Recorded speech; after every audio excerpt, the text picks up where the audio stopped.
Okay, cool. So I'm going to share my screen with you all and start the presentation.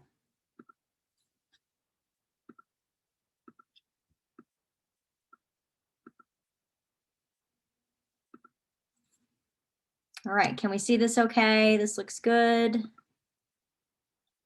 Thumbs up. Okay, so let's see if I can minimize this, get it out of the way. All right, either way, that's fine. So yeah, we're going to talk about gap years and entry-level employment and entry-level roles in healthcare. So this is just a little overview of what we're going to talk about. The timeline, we're going to talk about understanding the timeline and the process of the application. That actually matters a lot when it comes to, planning out your gap year or years. We'll talk about making the most of your time, finding your application gaps. We'll talk about entry level positions, sometimes the certifications that go along with those. And then we'll also talk about things to consider while you are still a student. So first, the application timeline is very important because if you plan on going into professional school directly after you graduate, you would be applying in the middle of your junior year. So there's one cycle a year, typically around April to June. For medical school, it's June. And the application process itself takes somewhere between 10 months to 12 months before you actually matriculate into a program. Why is that important to consider? It's important to consider because if you want to apply during your senior year, then you technically be taking a half or one gap year, depending on when you're graduating. If you want to apply after you've graduated, you'll essentially be taking 1 to 2 gap years, depending on when you're graduating. So those are important timelines. You need to really think about that timeline and how the application process is also going to affect the amount of time you'll have before you actually matriculate into a program. So why is it important to consider a gap year? So first of all, if you're the type of student that has a really hard time with juggling your grades, juggling, all the experiences that you need in order to obtain, or in order to become a competitive applicant to medical school, then your grades should take priority while you're in school. So if you're having a hard time juggling those things, a gap year is really a great option. Also consider that a lot of things take time. So getting volunteer positions can take time. Connecting to shadowing can take time. The job application process can take some time. So it's really important to consider that as well. Professional school is always going to be there, but your undergraduate, being an undergraduate student, it is not always going to, be there. So making the most of your time while you're a student is also important. Your application can only be better by taking a gap year if you use your time wisely. So we'll talk about that a little bit more. And then, it looks good on an application. Medical schools like to see that you've gained a lot of experience and that you're ready for medical school and you're really sure that it's the profession that you want. And you definitely cannot rush your application. It's not like a series of boxes to check that you've completed certain requirements. So it's really important not to rush it. So what to do during a gap year? So this is going to look different for everyone. It really depends on what you've done um, during your undergrad years, and it depends a lot on you. We'll talk a little bit about how to find some of those gaps or weaknesses in your application, which is what you should really focus on if you decide to take a gap year. So first is, have you really proven to yourself that this is a profession that's right for you? You're really sure that this is what the path for you. And there's a few reasons for that. Medical schools want to know that you're sure. They want to know that you have experienced what the healthcare profession is like. You've shadowed, you've had clinical experience at the bedside with patients. And that indicates that you understand enough about the profession that you are ready and committed to professional school. And it's important that this speaks to your why. Why do you want to be a doctor or a pharmacist or a veterinarian or whatever your path is? And so you have to really showcase that you know and understand this is the right role profession for you. The next thing to ask yourself is how are or how were your grades? This is important, and maybe you have a GPA that's kind of right on the edge of being competitive. But one thing that they're looking for is an upward trend. So maybe if you were a freshman and you had a little bit of a lower GPA based on various factors, but then by the time you're coming to graduation, you've increased your GPA a lot. That's okay. That still makes you a competitive applicant. They're looking at those GPAs per semester and per year. Um, if you have a downward trend, that's a red flag. So one thing to consider is your grades. If you're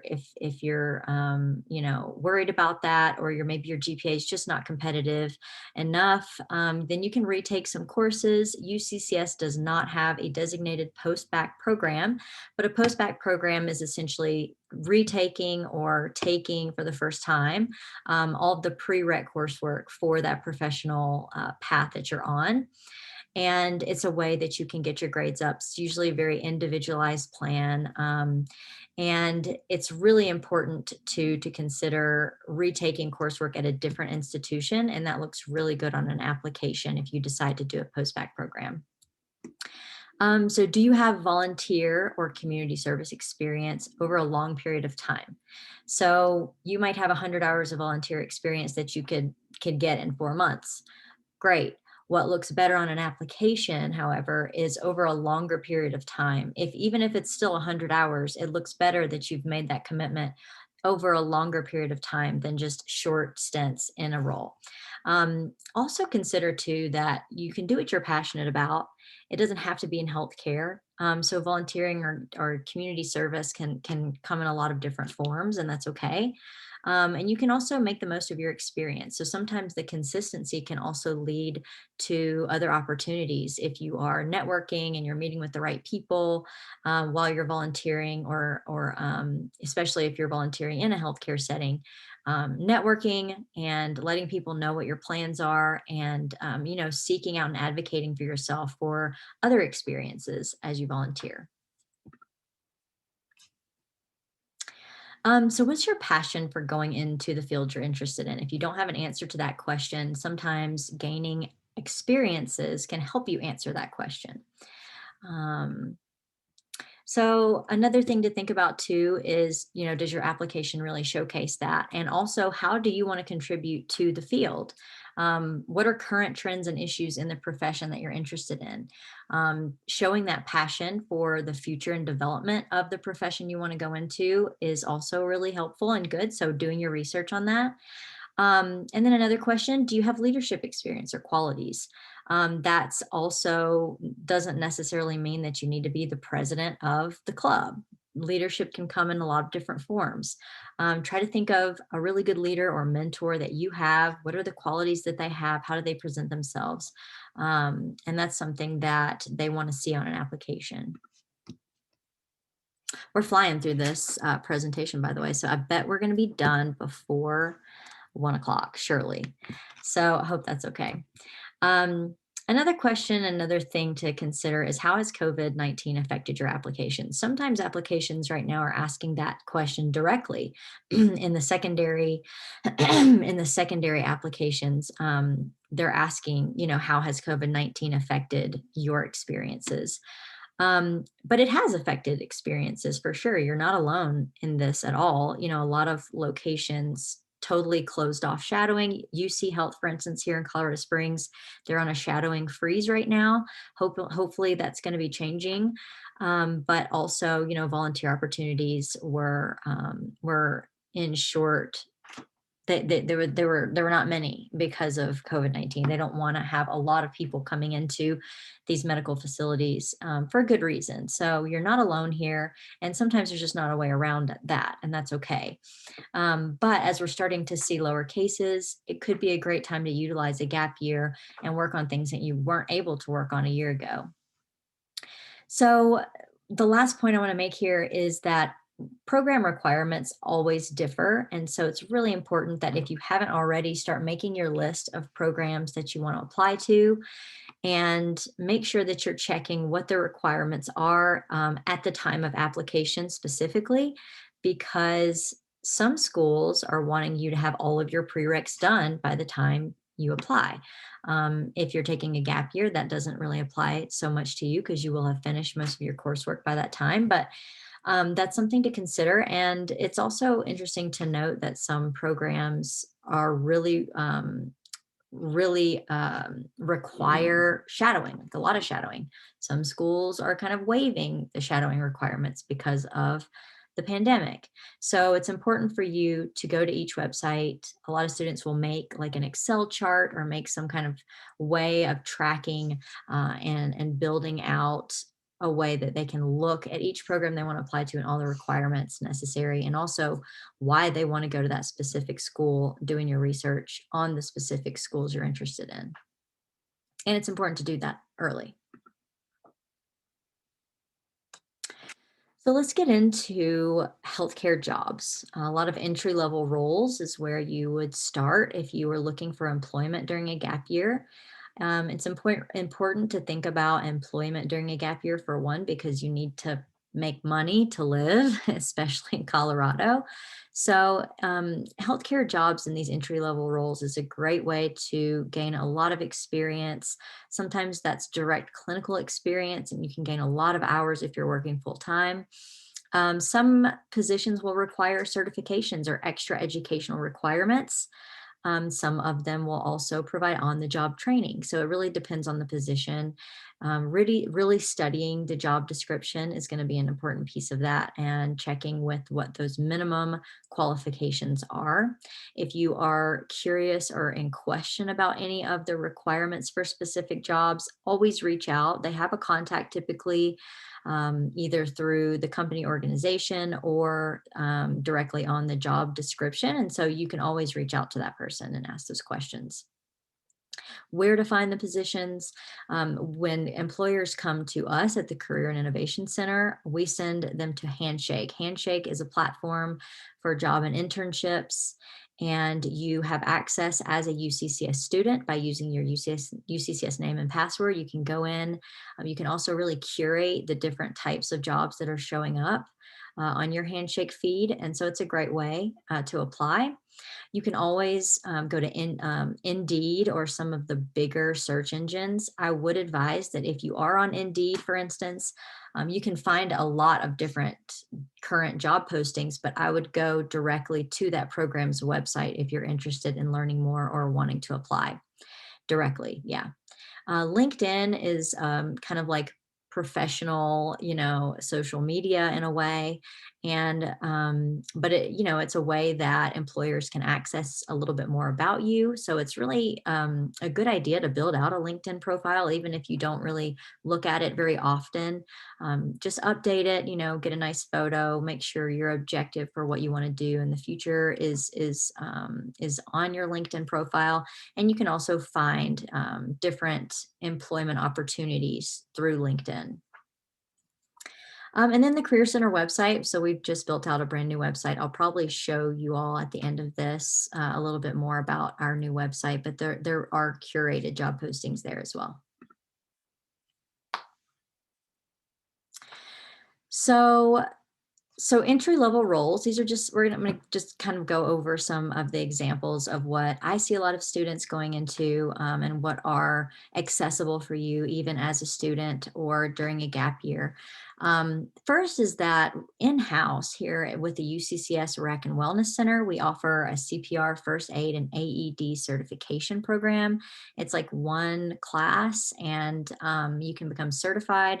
Sometimes that's a requirement for a lot of these entry level healthcare roles. So it's nice to already have that in your pocket, on your resume, and ready to go. So I would definitely check that out. You can go to campusrec.uccs.edu, and they're being offered all the time. So definitely check that out if you haven't already. So an EMT, EMT is a great entry level role that can get you a lot of experience. There is a certification requirement. It's typically a few courses. Then you have to pass an exam to become certified. I spoke directly with Pikes Peak Community College to learn more about their EMT program. It's through their EMS department. It's a series. It says right here on our presentation, 5 courses totaling 12 credit hours. Something to consider too is that a lot of the times with these certification programs, you can transfer courses. So they can look at your transcripts at UCCS and see the courses you've already taken, specifically those prereq courses that are on your professional track. And you can have those transfer in. So you may not have to take the full course load for certification programs. It's very important to ask that. Another one is a phlebotomist. So that is drawing blood for different testing, transfusions, blood donations. LabQuest, I believe, is a big location here that takes phlebotomists, and you can work in a lot of varieties of different environments. Some of the certification programs are through Pikes Peak Community College again. Pima Institute is another one, but I have gotten mixed reviews on the Pima Institute. They sometimes have a higher tuition rate. But then there's also in Colorado Springs phlebotomy training specialist program. So really a quick Google search can get you a lot of different opportunities for how to get certified. But I'll also go into some of the things to look for when you're searching. So the next one would be a certified nursing assistant or a CNA. This is going to require a training program. A lot of pre-PA students are very interested in becoming a CNA to gain a lot of clinical hours.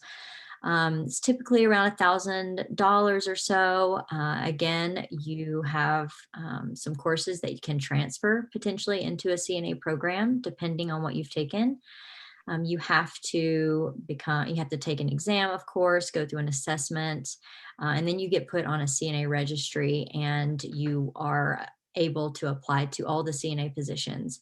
And let me just tell you, there are so many open CNA positions. Like, you will have no problem finding a job in this area if this is something you're interested in. And a lot of times, because they're so in need, you also can find positions as a CNA that are a little bit more flexible with your schedule. If you only want to work weekends or part-time, or you can only work nights or something like that, you can find positions that are looking for that specific schedule. Again, Pikes Peak Community College, great place to find some of the certification coursework. They have lower tuition. Definitely check out their program if you're interested in being certified as a CNA. Medical scribing is a position that has been there's been a lot of buzz around this, specifically with medical school admissions. They like to see this a lot on the application. Specifically medical school and PA school. It's essentially like a personal assistant to a physician. So it's like you're shadowing them every day that you go into work. And you're really just documenting everything that's going on with a patient or before the physician gets there. It's through their electronic health record system. There is actually some, just last week, Rocky Mountain Scribe through Penrose St. Francis is looking for medical scribe interested students who are pre-health. So if you're interested in looking into that, you can just email me. I did reach out to ask more about the qualifications for those positions, and I'm waiting to hear back, but I believe it's going to be on the job training, and there's not like a specific certification process that you have to go through. I know that you'll likely have to do like a words per minute typing test to see how fast you can type, but that's just one of the things for becoming a medical scribe that's important. I know another good qualification for that is medical terminology courses, which I believe UCCS does offer. So some of the other certifications that you can do on the job: pharmacy technicians one, veterinary assistant, not veterinary tech. some of the longer certifications, so if you're looking to do multiple gap years, a veterinary tech, a dental assistant, medical assistant, paramedics, physical therapy assistant, those are a little bit longer. Usually it's like in the same time frame as getting an associate's degree. But you can always look into certification processes around those different roles. And again, where do you find the places to become certified? They're usually different for each position, and so you can definitely search around and see what's a good fit for you. But the two things you should really pay attention to are the cost of the program, what's the tuition, and then is it an accredited program? So the accreditation piece is really, really important. So these are also some tips around applying for entry level employment or just throughout your gap year. The first is to track your experiences. That's going to be a really important piece for when it is time for you to apply. And that is essentially journaling and documenting all of the experiences that you're having. That includes logging your hours, the names of the people you were with and your supervisor, the environment you were in, what happened, how did it make you feel? I mean, you can go into a lot of detail. It's also going to train you on some reflective writing, which is really important for the application. Um, and there are a lot of different ways to do this, but there are some different apps that are actually made for this purpose, so you can check those out. Sometimes you have to pay, but sometimes you can find some free ones. So definitely look into that. A resume and cover letter, that's a really important document for you, and you can tailor your resume to the job you're applying to. If you need a resume critique, I look at resumes and cover letters often before students will apply to positions. So always reach out if you would like another set of eyes on your resume. But having a running resume just with everything you've done on it is also a good idea. And you can, like I said, you can take that running resume and tailor it to the job you're applying to. And it can help you look back on experiences you've had for professional school and could be a way to track your experiences. So networking, and that is whether you're going into a volunteer role, whether you're shadowing, or you are, becoming employed, treating every interaction professionally and with a really engaging approach is always a good tip. So just assume that everybody that you meet is someone that you need to act very professionally, show interest, show you know that you're curious, be engaging. You don't go and shadow a physician and then stay on your phone and text the whole time. That's just not good practice.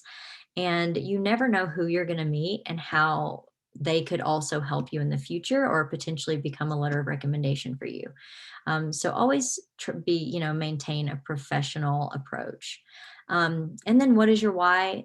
When you're seeking out these opportunities and you're utilizing your time and your gap year, how does it really speak to why you want to go into this profession? You don't want to just find opportunities that are really random that don't speak to your why. And so staying in line, creating a theme, what interests you, and then what are you doing to showcase that?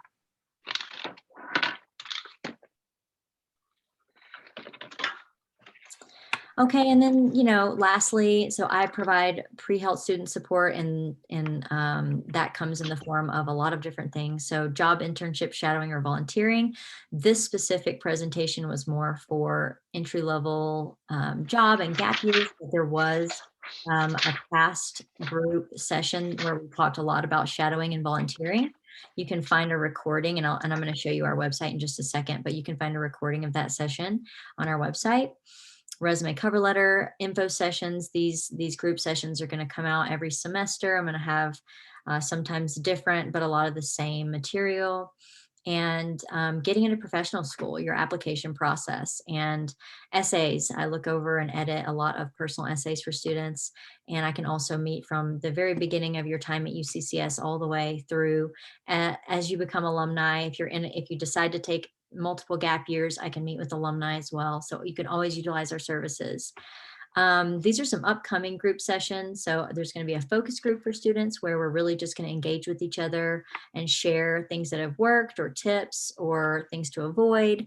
And then there'll be a personal statement writing workshop on April 7th as well.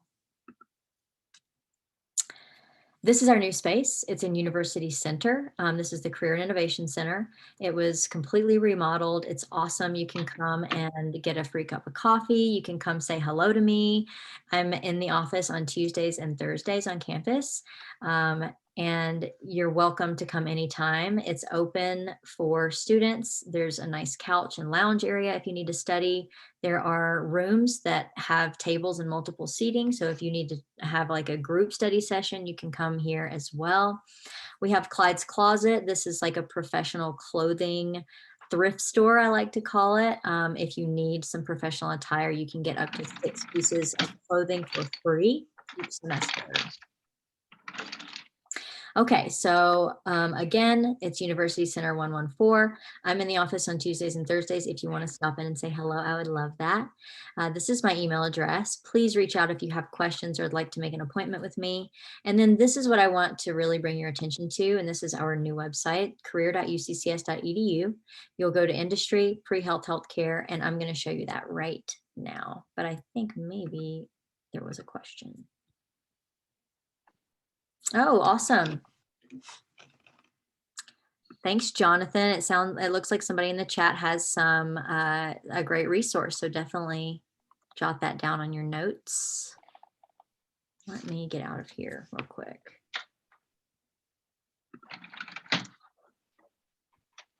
If you have any questions, please let me know. Actually, I had a quick question. Yes.